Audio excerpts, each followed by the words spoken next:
Oka, sizlar ham mashinaga o'tirib, yoqqaninglarda pechkalarni yoki konditsionerlarni g'alati hid salonga urib yuboradi yoki aynib qolgan narsani yoki achib qolgan yoki zang hidga o'xshagan narsa salonga urib yuboradi. Buni sababi ikkita bo'lishi mumkin. Antifrizinglarni yoki yengillashinglar kerak bo'ladi yokida konditsioner sistemalarni, patrubkalarni mana bunaqa очиститель konditsionerlar bilan tozalashinglar kerak bo'ladi. Endi buni patrubkani ichiga tiqib yuborasizlar. Mana shu holda tiqib yuborasizlar. Mana buni sal chayqatib turib, oxirigacha bosasizlar. Bo'ldi, buni ichiga pena ketishni boshladi, okalar.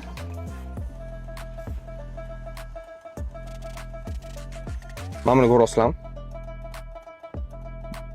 Mana bu yoq tarafdan ham xuddi shunaqa qilib yuborasizlar. Bu yoqda o'sha rangi o'zgarib, sarg'ayib chiqyapti. Bu yerda kiriladigan-a.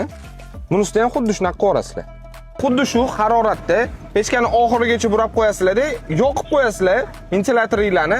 Bu yoqda hamma penalarni eritib, tozalab, birato'la chiqarib yuboradi tashqariga. Xuddi shunaqa sal tinib olgandan keyin penalari ventilyatorlarni oxirigacha yoqib qo'yasizlar. Sekin ko'tarsanglar mana. Chiqarishini ko'rasizlarmi?